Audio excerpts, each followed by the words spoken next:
All right, guys. Our next guest is riding an impressive 3-fight UFC win streak heading into UFC 263. After his fight with Gregor Gilespe was scrapped in March due to COVID protocols, he now takes on UFC veteran Drew Dober, representing CKB, Brad Quake Riddell. Welcome back to Submission Radio. How are you, man?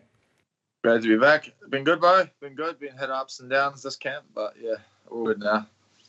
Now, Brad, we were talking to Eugene Bareman before this, and he let us in on a little secret. Apparently, you like to Photoshop his face onto various things. We see there's the Tiger King hanging over the clock. Break that down for us. And how many things have you exactly Photoshopped his face over? What are some of the favorites? Oh, I've Photoshopped them heaps of stuff. I don't think the Tiger King was me. I think the Tiger King was one of the other guys at the gym. But I've put him on some pretty derogatory things in my time. Probably won't say. But usually when he annoys me, I'll send something through that's pretty insulting, and I make sure I make a good job of it as well. So you've built a network. Not only do you do it, Huge, you've got understudies putting Huge's face on things as well, working for you essentially. Hence the Tiger King thing. Yeah, man. I've made it like a popular pastime habit, so yeah, people get into it. Were you part of the deciding committee for putting it above the clock where Huge can't reach? That's what he was saying. Nah, man. I actually didn't know about those ones, to be honest. I just came into the gym after that lockdown, and they were everywhere. Like, we just kept finding them all through the gym, and it was pretty funny. And that one, I think, was the only one that survived, and he couldn't reach it, so it's just stayed there. And he just, I don't know, submitted to it and gave up. What's the weirdest place you think you've put one up at the gym at? Oh, there was ones in the bathrooms and stuff. I think there's a few in the girls' bathrooms as well. So, like, obviously, yeah, during lockdown, there was no girls at the gym, so we're using those. But yeah. Before we get off it, is there any that you can tell us about? And by the way, Smish Radio, censorship free, so you can tell us whatever you like. But any other ones that you can let us in on other than the Tiger King?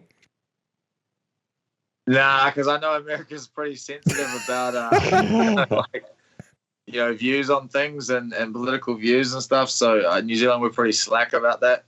So I might I'll keep them to myself. Maybe I'll post it on my Instagram one day. You guys can find. I'll keep it relatively PG though. Nice. So is this something that Drew Dober has to watch out for? Will there be photos of his face all over the workout areas in the hotel when it comes to fight night? Maybe if we were on like a tough show or something like that, I'd definitely do it. But I don't know much about him. And yeah, he seems like he's all good. Like, he's all right guy. Hasn't annoyed me or anything. So he can keep his face on his body. Nice. That's like the face snatcher Riddell. Yeah. It's like a Mortal Kombat fatality. All the Aussies are like, "Oh, mate, where have you put Huge's face?" But man, let's talk about this camp and I guess what it's been like for you, because I believe it took ages for you to get home last year after cornering Israel in his fight. Then you were supposed to fight in March against Gregor Gilespe, but then obviously COVID protocols, scrapped that. How frustrating for you was it, getting all the way there, doing the camp and having this big fight, ultimately to not get a chance to get in there and compete? Yeah, it was, the trips are annoying. Like, to be honest, the fights used to be, the fights are still fun. Fight week's still fun. But like that extra lag that we have to do on the way home, that quarantine, that makes them a little bit more annoying. It used to be like a getaway for a week, like one of us would go fight, or you'd go watch your mate for a few days and come home. But now it's just like an ordeal, like 3 weeks to 4 weeks, sometimes even longer for hooker. And whatever, like you do it, it's part of the job now, and usually you fight and you come home and you sort of bum around in quarantine and like rest for a little bit. But the last one sucked because I had no fight, bro. I had no way to let out all that steam, I was like bottled up, or like filled with pressure and frustration. And I had to sit in like a room for another 2 weeks. And when we're in America, like they quarantine us in Vegas too, like not as like strictly, but you're stuck in the motel area and you go between there and the Apex. And it's kind of like, it was like a month of quarantine. So, and no fight. Jeez. So, yeah, that was shit.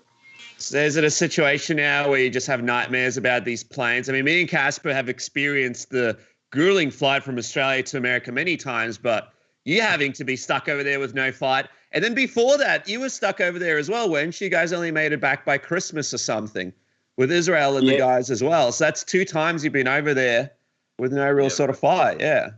There was a massive lag. That that first one. I think you guys got a little bit better of a flight than us, but like ours is, what's yours? Ours is like 11, 12 hours. We got 14, like Melbourne or Sydney to LA, about 14. Yeah. And me and Casper stop in China and everywhere in between, so it takes us about 50 hours to fly there. We're on the budget one. We're with the dogs and the pets. Oh yeah, bro. Yeah, I'd be the same if I was paying for my ticket as well. Yeah. But yeah, it's that one in San Diego, that was massive. You know, that was like, what was that, like 7 weeks or 9 weeks, something like that. It was huge. And what made it worse was it was unexpected, bro. Like we went over there and thought we were just going to come back and do like the 2-week quarantine, and we were like a little bit annoyed about that, but like we were like, whatever, you know, Carlos is a big opportunity for him, get a UFC contract. You know, made the most of that. And then, like, we got a phone call, like, 2 days after the fight or the day after the fight. Eugene was like, I got some bad news. He's like, you can take this, you know, you can take this 2 ways, really badly or make the most out of it. And I was just like, oh, shit, I got a bad. And then he's like, you can't come home till December the 15th. And I was like, what? I was like, it's like November the 5th, man. He's like, no.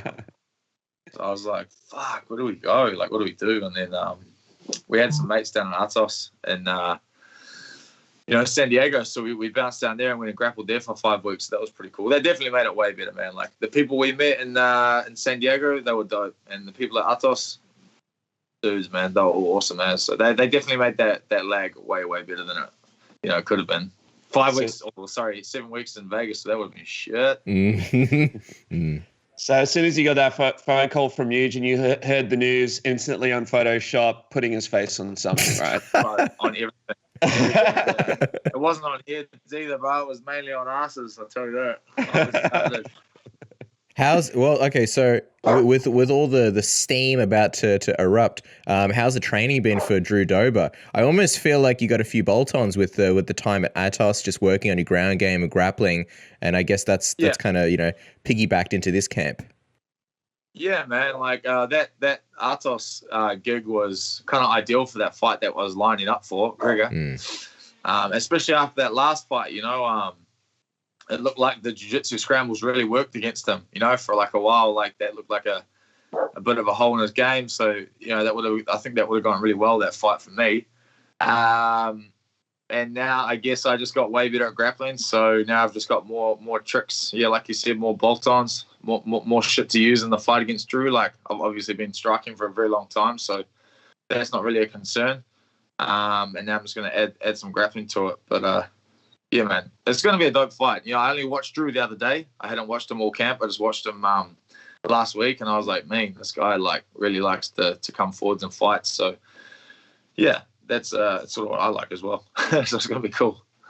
Yeah, I mean, Drew's been in there for a really long time. He's really well-rounded, and it's interesting because he had a bit of an amateur Muay Thai background. He was an amateur Muay Thai champion 2 times over, but obviously, you know, you're a world-class striker, world-class Muay Thai fighter, beaten some of the best. Do you think that he's going to try and test his striking against you, or do you think his game plan is to strictly take it to the ground? I reckon he'll strike. I reckon he'll try to strike against me. He probably, you know, he's pretty experienced and he's probably got a chip on his shoulder.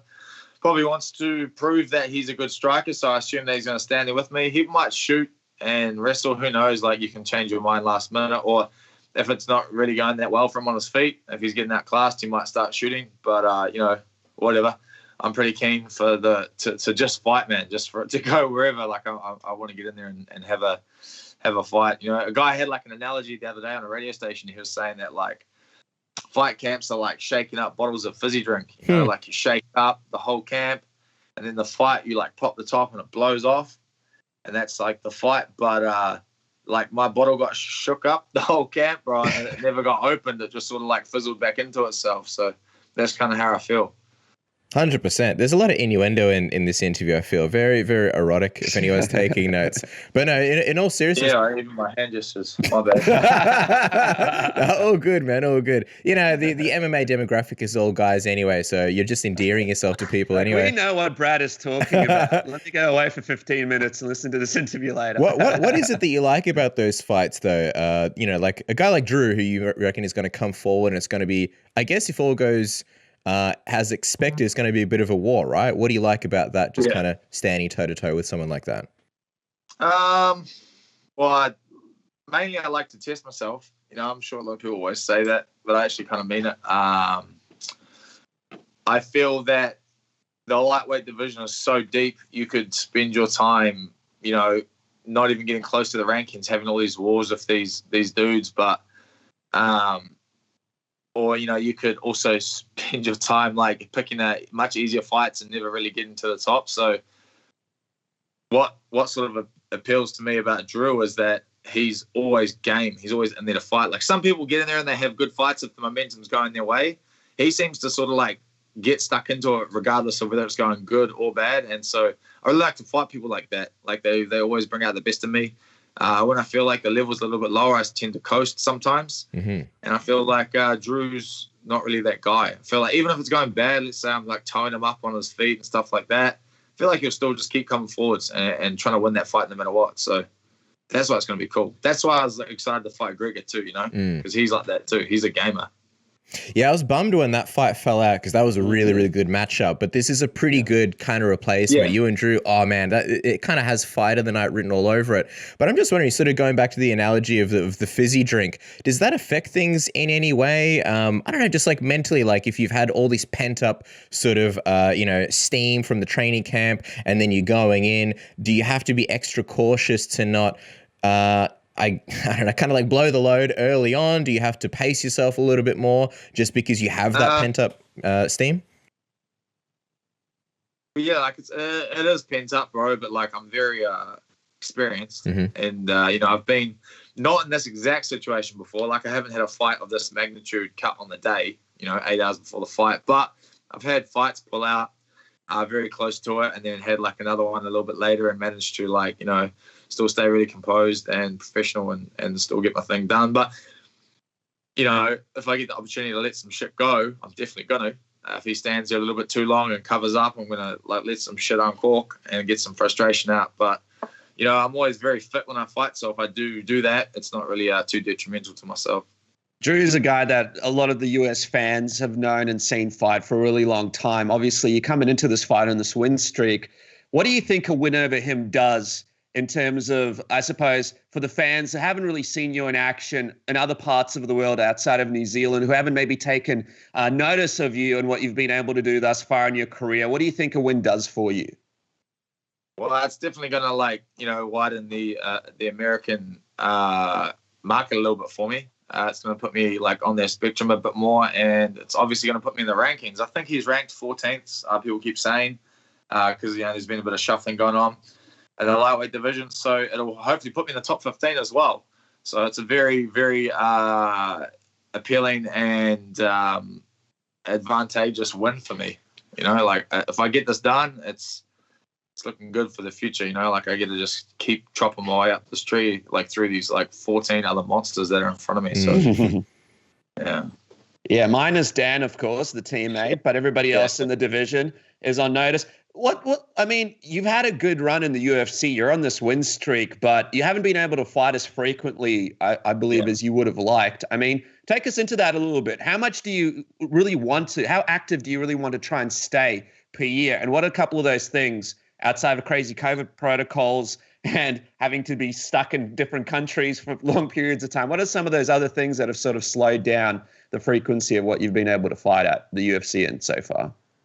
Hey, to be honest, bro, you just you answered that question. That's the only thing that's been in the way. Up until COVID, man, it was all good. I was fighting. I was pretty active. I had Jamie, and then I had Magomed, and then I had Alex, and then I had Gregor a few months later. Gregor was supposed to be in February, so that was pretty good timing. That was 4 fights in 12 months or whatever. or like just over. And I was like, that's a pretty active schedule for the UFC. Like, it's not stupidly active like Israel was at the start and PDR and stuff, but it's like, you know, more active than a lot of people get to be. And then COVID just sort of fucked it all up. And I just kept stamping on all my fights and all my opportunities. And what makes it harder for us is because we're far away, it's easier to travel as like a collective, right? Like, get a bunch of fights on one card and go as a group. It minimizes costs and all that sort of stuff, paying for COVID and travels and, you know, purses and coaches and stuff like that. And it also, you know, narrows down people's time away from their families, right? Like myself, Eugene, all my other coaches have kids. So we can all sort of get through that annoying little hardship together when we're sitting in that room for 2 weeks. But otherwise, like when you start chopping the fights up and I fight, then Izzy fights and Dan fights, like people are spending months and months away from home. Pain in the ass, bro. So COVID's like, fuck, it's not that, but like, it's annoying and it's kind of bad, but like, I mean, people got it way worse than us, bro. Like, at least we still get to fight and work. Yeah, for sure. Dennis and I were talking just before about all the people that have lost their jobs and also their businesses and stuff. So yeah. I was going to ask you also, like with your run in the UFC so far, it's kind of like a nice organic gradual ascent rather than sometimes you see guys just getting thrown, you know, straight to the top of the division. Do you like that? Or is it kind of a case where because of these slowdowns, part of you is like, all right, you know, assuming all goes well with Dober, you just want to kind of go up quicker in the division. How do you sort of feel about it? Yeah, like all goes well with Drew. I'm going to bang out like another 2 or 3 this year. So like, 3 in total this year. So another 2 before the end of the year. That would be ideal. September and December is what I'm looking at. Obviously, this is all if everything goes well. This game is pretty fickle.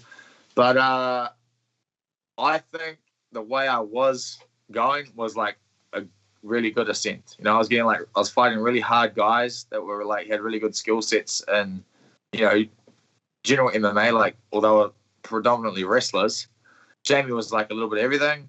Magomed was like a dangerous striker, but like a pretty, you know, high level grappler. And then Alex was an okay striker, but, you know, a really, really strong grappler.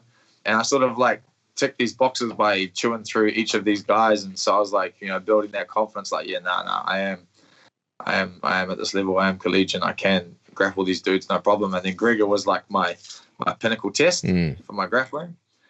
And that didn't happen, but I'm going to get him. I'll get him back. Like, you know, all goes well with Drew. I'm going to fight Gregor next. Good, because I still want to see that fight between the two of you, so that's very good to hear. Speaking of fights, stop fighting with your razor when shaving your balls and leaving your sack looking like a bloody mess like it just won fight of the night. Get the Manscaped Lawnmower 3.0 with its skin-safe technology. Never, ever fear about cutting your balls or nicking your sack ever again. They spent, I think, over 18 months perfecting the science and engineering this beauty of a machine, the best grooming tool on the market, so you never have to worry about cutting yourself ever again. The 7,000 RPM motor, the LED light, the waterproof feature so you can do it in the shower. Just bang it out. Smooth balls for the rest of the week at least. And they're giving away a promo code of 20% off. So if you like deals, if you like bargains, if you like saving money, which of course you do, use promo code submission, get your Lawnmower 3.0 with 20% off. Isn't that right, Dennis? That's right, Cass. And while you're saving money, why not make some money with MyBookie? You guys could sign up to MyBookie today with the code word submission, and MyBookie will match your deposit halfway up to $1,000. That's right. Sign up with promo code submission, and MyBookie will match your deposit halfway up to $1,000. And why wouldn't you do that with Mayweather and Logan Paul fighting this weekend or Monday here in Australia and New Zealand? Or you've got UFC 263 next weekend as well. There are fights to make money on. They take good care of you when you bet, and they pay fast when you win. Go to MyBookie now, sign up with code word submission, and they will match your deposit up to $1,000. There's some serious money to be made there, Cass. And while we're making you money, let's save you a little bit more money before we wrap up here, and that is with our friends at Surfshark VPN. You guys know right now it is going off. You've got your boxing, you've got your UFC, but what about your NBA playoffs? What about the NFL? What about all of these other things that are happening that you guys can't watch here in Australia and New Zealand? Maybe a horse wants to box a unicorn. You can't watch it because your VPN isn't there and you're not able to watch it because of geo-locking. Go to Surfshark right now and take advantage of this crazy, crazy deal. Enter promo code submission for 83% discount and 3 months for free. That's right, 3 extra months for free. Go to surfshark.deals/submission and enter promo code submission now.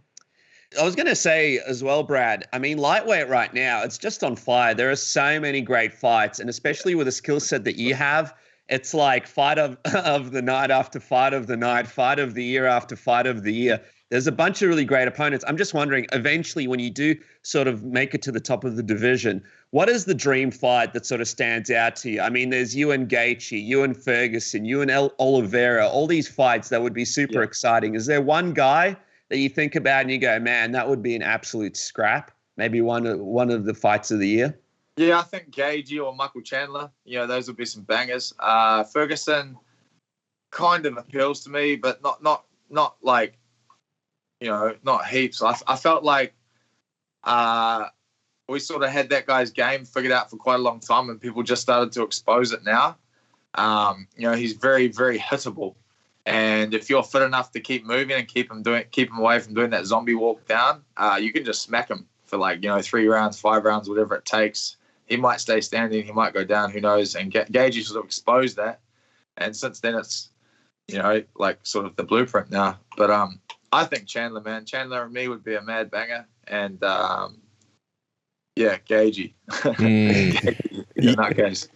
You've listed all the fun ones, man. All those would be great matchups. I'm just curious what you think of Oliveira's champion, a guy that, many people wouldn't have necessarily picked a few years ago to be lightweight champ. And now here he is, better than ever. Yeah. And do you see him as a guy that can possibly be, a sort of long-term champion?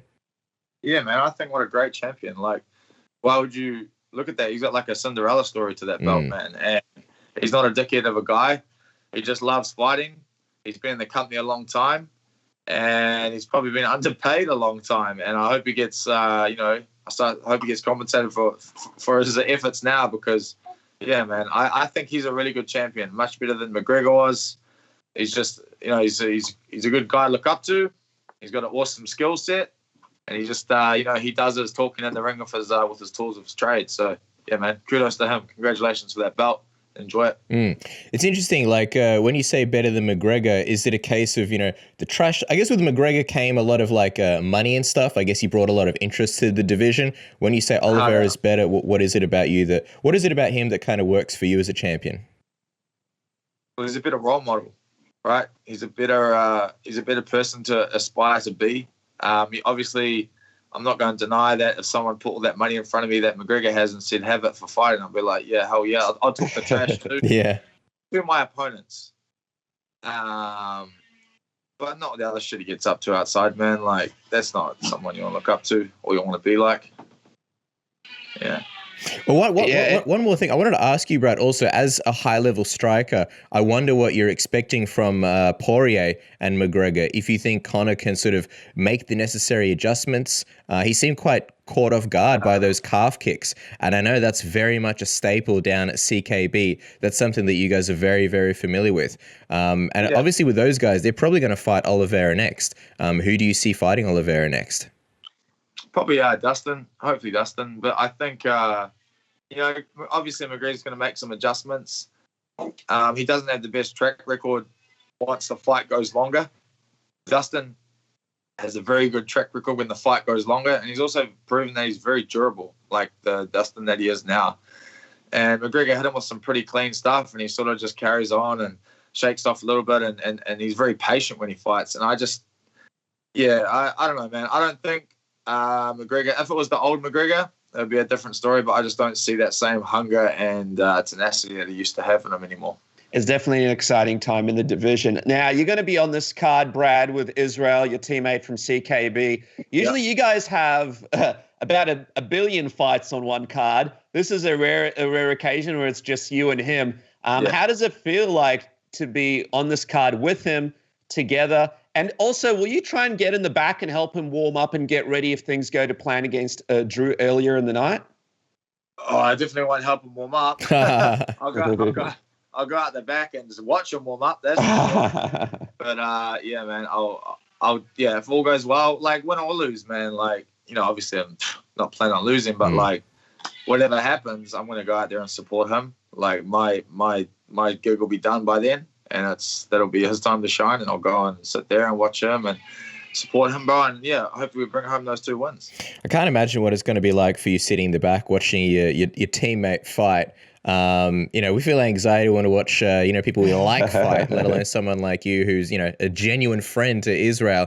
But I'm curious with him rematching Vettori, it's been almost zero talk. We got some words out of Eugene before, but other than that, almost zero interviews, no promotion for the fight. What are you expecting from this one and how it potentially plays out in the rematch?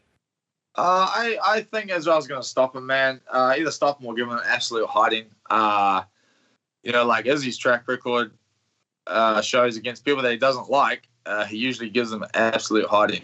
And he definitely doesn't like Marvin. So I'd put my money on Izzy, that's for sure. Yeah, it's going to be an exciting night of fights. And we appreciate your time, Brad. Of course, we just want to quickly touch on the fact that it's been a really tough time for the team. We were talking to Eugene Bareman about it, and obviously the horrific death of your friend and teammate, Fau Vake, after getting hit with a coward's punch and very tragically passing away. It's tough to even talk about it. I know it's hit the whole gym really hard. I know it's hit the community in New Zealand really hard, and everybody in Australia even really just sad about what's gone on. How have you been able to sort of manage focusing on the fight, and how are you doing right now, sort of a couple of weeks out? Well, we just had to separate the two, man. I guess, like work and grieving. It was a painful week when he was, in a coma, and we were, sort of praying for him to wake up and heal. And, he kept getting extended a day. So it was, we were getting very hopeful, even though there was like, a 1% chance. And unfortunately on the Sunday, his heart decided to stop and Fau left us. And, these fucking dudes need to be punished accordingly. And I'm embarrassed at our government for how they punish people that do something like this. They say, it's manslaughter, but manslaughter is accidental murder. Two people having a fight or something like that, someone gets hit and they go down and die.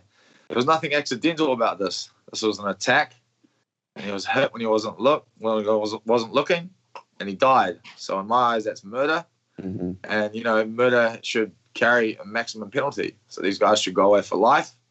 If they've taken someone's life off the planet willingly, they should be removed. Not saying they should be killed, but they should be locked in a box for the rest of their lives. I mean, I can't imagine what you guys are going through, but are you hoping that because obviously of the high profile nature of CKB, do you hope it kind of raises awareness and then maybe it does lead to some changes in laws? Well, that's our goal. That's like the goal with all these petitions and, all this social media activity that we have going about it is to get this legislation changed and, get maximum penalty brought in for the coward punch, because that's what it is, man. You're a coward if you punch someone on the side of the head when they're not looking. Or if you just go out on the weekend and do that stuff anyway, like it's just ridiculous. Go to a gym. So yeah, hopefully we do manage to get this changed, and we do have like quite a big social media presence, and we have a lot of smart people at our gym. So yeah, it's definitely a possibility, and I hope it does come to fruition. Yeah, and if somebody watches this, I mean, it's definitely something to get behind, especially if you live in New Zealand and can help change these laws. As you go into this fight, obviously, there's a lot on your mind, your family, your team, your country, but will he also be sort of on your mind as you step into battle next weekend? Yeah. Yeah, 100%, bro. He'll be at the forefront of my mind when I fight. My family's safe and healthy in here. I fight to feed them, look after them, but, Fau is definitely taking precedence for this one. Well, we're looking forward to it, man. Looking forward to it. Is it a fight that you sort of dedicate to Fau, potentially this win? Yeah, could be. Could be, bro. All right, well, as we let you go, man, what is I guess, the final prediction for Drew? How do you see yourself getting it done and getting your hand raised? I'm definitely going to outclass him in all aspects of the sport. That's my prediction for this one. I won't say I'll knock him out, or I won't say I will or I won't, but I'm definitely going to outclass him. Well, there you guys go. You can catch Brad in action at UFC 263. Make sure to follow him at Brad Quake Riddell on Instagram for all of the latest news and updates on how he's going into the fight. Brad, we appreciate you coming to the show, man. Thanks so much for taking the time. And I hope you don't get stuck over in America for another 12 months before we speak to you next, man. I hope I'm praying for a speedy return. And also thank the wife for setting up the tripod because it looks very professional. We appreciate it too. Yeah, she can hear you. She says cheers. Nice. Thanks for the time, Brad. Appreciate it, man. Good luck. All right, guys. Bye. Catch you later.